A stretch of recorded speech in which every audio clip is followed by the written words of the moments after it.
Skeleton Wizard here. I'm with Marley. You probably can't hear her very well because I got a pair of headphones that has a microphone. So,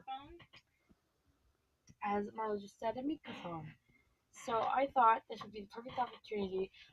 Sorry if it's a little bit close because the microphone's in like the stupidest place possible. But I mean, I think I can raise it up a little bit. Who knows? We're just like this is just kind of like a testing thing.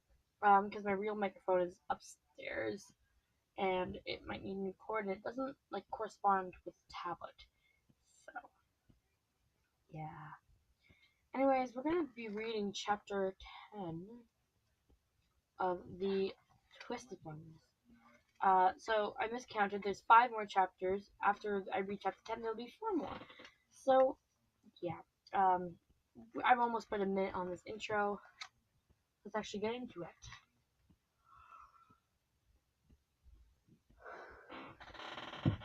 For the first few shush. For the first few minutes, Charlie kept her eyes shut. I don't even know what that word is. Feigning.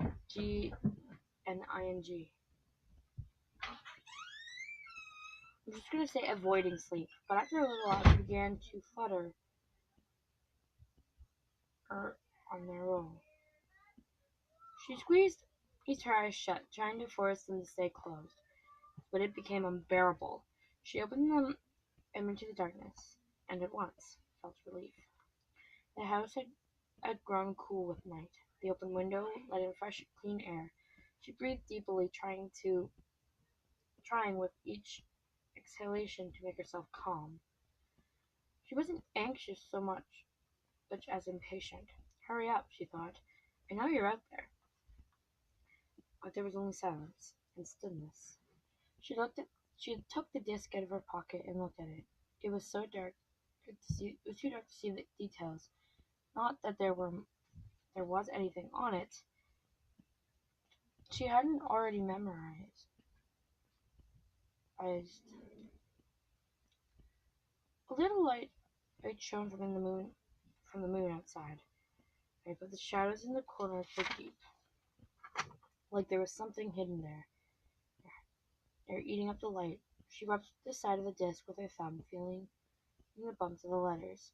If she didn't know they were there, they'd scarcely be noticeable.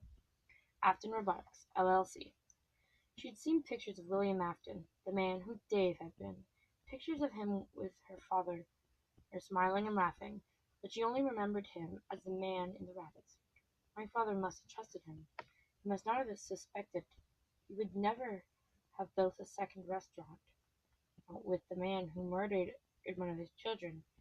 But those creatures, he had to have known they were buried beneath our house.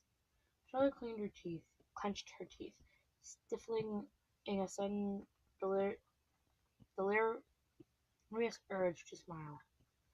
Of course, there was a secret robot graveyard under my bedroom, she murmured. Of course that's where it would be. She covered her face in her hands. All the threads were tangling in her mind. She pictured it unwillingly, the creature in the doorway. At the first he was a shadow, blocking the light, and then he was as a man in his rabbit suit. And even then, it didn't occur to Charlie to be afraid. She knew this rabbit. Sammy hadn't even noticed him yet. He continued to play with his toy truck, running it back and forth hypnotically across the floor. Charlie stared up at the thing in the doorway, and the coldness began to gather in the pit of her stomach. This was not the rabbit she knew. Its eyes shifted back and forth subtly between the twins, taking its time, making its choice. When the eyes settled on Charlie, a cold feeling spread it all through her. Then he looked away again, at Sammy, who still hadn't turned around. Then, as the sun moving, and the costumes on their hangers all leaped together, covering her so she couldn't see. She heard the toy truck hit the ground and spin for a moment, and then everything was still. She was alone, a vital part of her cutaway. Charlie sat up, shaking herself to try to set the memories loose. She'd grown accustomed to sharing a room with Jessica. It was a long time since she'd been completely alone, and with her thoughts in the dark. I forgot about how hard it is to be quiet, she whispered to her. She whispered. Her voice was soft as a breath. She glared down on a strange disc in her hand, as if it was bringing these visions on her. She tossed it across the room and into the darkness, into the dark corner, out of sight. Then she heard it. Something was inside the house. Whatever it was being cautious. She heard creaks from somewhere in the distance, but they were slow and muted. Silence followed. Whatever moved was hoping the sound would be forgotten. Charlie crept from the bed and approached the door carefully, pushing it further open and leaning out, agonizingly slowly, until she could see deep into the living room and the dining room beyond that. A part of her kept returning into the thought that she was in someone else's house and she was an intruder. "Hello," she called out, almost hoping for an answer, even as angry one demanded to know who she was as and what she was doing there. Maybe John would answer, happy to have found her, and come running in from the darkness. Only silence returned her call. Charlie knew she wasn't alone anymore. Her eyes widened and her heart beat drumming in her throat, making it hard to breathe. She took careful steps over to the stone tiles, down a short hall, all to just outside the living room, where she stood to listen again. A clock chimed in the hours in a different room. Charlie walked to the edge of the living room and stepped again.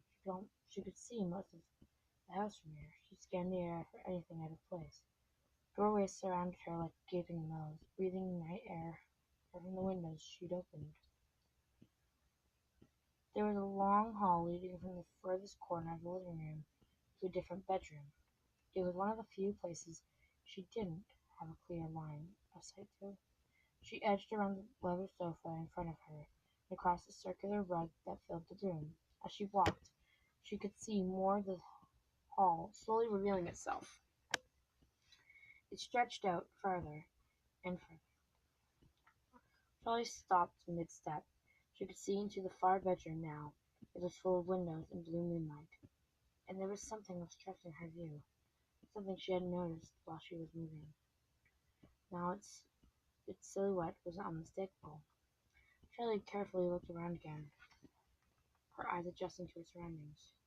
To her right, another large door led down a single step and into a large den. Bookcases stretched up to the ceiling, and a putrid air emanated from inside. Beyond the bookcases was another shadow that didn't belong. Charlie jumped into the lid, and startled. She hadn't realized she was moving backwards. The front door was wide open, and Charlie nearly bolted toward it to escape. But she stopped herself, and she took a breath and stepped softly back toward the bedroom, checking over her shoulder as she went. She went back to the bed, sliding her bare feet on the floor so her step would make no sound, and eased herself slowly onto the mattress, cautious as to keep the springs from creaking. Charlie lay back, closed her eyes, and waited. Her eyes twitched, every instinct she had shouting the same thing. "Open your eyes! Run!" Charlie breathed steadily in and out, trying to make her body go limp, trying to look asleep. Something was moving. She counted the steps.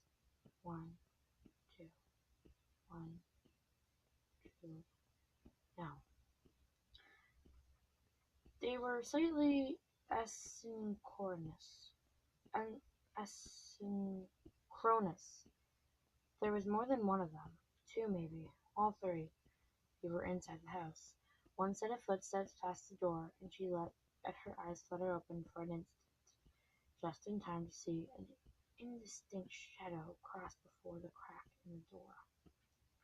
Another set of footsteps sounded like they were in the side hallway, while a third. She screwed her eyes and shut them tight. The steps fell still outside at her door. Her Her breath was shuddering, almost hiccuped as she inhaled, and she bit her lips together. The door was gliding open. Her lungs tightened, pressing her for air, but she refused. She hung on to a single breath as if it were the last one she'd ever get. I'll find you. She clenched her fist, determined to remain still. The footsteps were through the door now, crossing the floor with a heavy tread. She kept still. The air above her stirred, and through her closed eyelids the darkness grew even darker. Charlie opened her eyes and breathed in. The space above her was empty. Nothing was looking down at her. She turned her head slowly, peering into the open hall to her left. The noises had stopped. Suddenly, the blankets were yanked off her, pulled from the foot of the bed. Charlie shot up and finally saw what had come for her. An enormous head rested its chin at her feet. It looked like something from a carnival game, its eyes rolling from side to side, clicking each time they moved. A pitch-black top hat was perched on its head, cocked slightly to one side. The giant cheeks and the button nose gave him away immediately. Freddy. It was no longer the sleek, featureless head she had unearthed in the abandoned lot. His head was lively and full of movement, covered in wavy brown fur and bouncy cheeks. Yet there was something disjointed about it all, as though every part of his face was moving independently. Charlie fought to remain still, but her body was acting on its own accord, squirming and pulling to get away from the mouth, opening up towards her. Freddy's face had slid across the bed like a python, and its head lost its shape as it folded on outward, taking hold of her feet and beginning to swallow, while moving slowly upward as she fought not to scream or fight. A giant arm reached up and clapped on the side of her bed, shaking the broom, and anchored itself and pulled the giant torso higher. Freddy's jaw made motions of chewing as the distorted face pulled Charlie's legs inside it, his cheeks and chin dislocating further. It no longer resembled a living thing. Panic took hold, and Charlie screamed. She clenched her fist, but there was no longer a face to strike. There was only a squeezing and spiraling vortex of fur, teeth, and wire. Before she could struggle further, her arms pinned to her sides, as trapped inside the thing. Only her head remained free.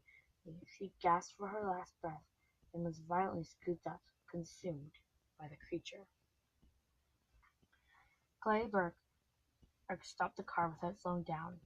The brakes screeched as they fishtailed in the dirt. John was out of the car before Clay had gotten under control, running up the hill toward the house. "Around back," Clay said, catching up to John, his voice low and tight. They made their way around the house to the back door, which was gaping open. "Check that way," Clay gestured to the right, as he ran to the left. John stuck close to his wall, peering into doorways as he passed him. "Charlie!" he cried. "Charlie!" Clay echoed, entering the master bedroom. "Charlie!" John ran from room to room, moving faster. "Charlie!" He arrived at the front door. He swung it wide open and stepped outside, half expecting to catch someone fleeing the scene. "Clay, did you find her?" he shouted as he raced back inside. Clay walked briskly back to the living room, shaking his head. "No, she was here. The bed was unmade, and there was dirt all over the floor. And these—" He held up Charlie's sneakers. John nodded grimly, only now noticing the trails of dirt strewn into the house. He glanced again at the front door. "She's gone," John said, his voice now catching in his throat.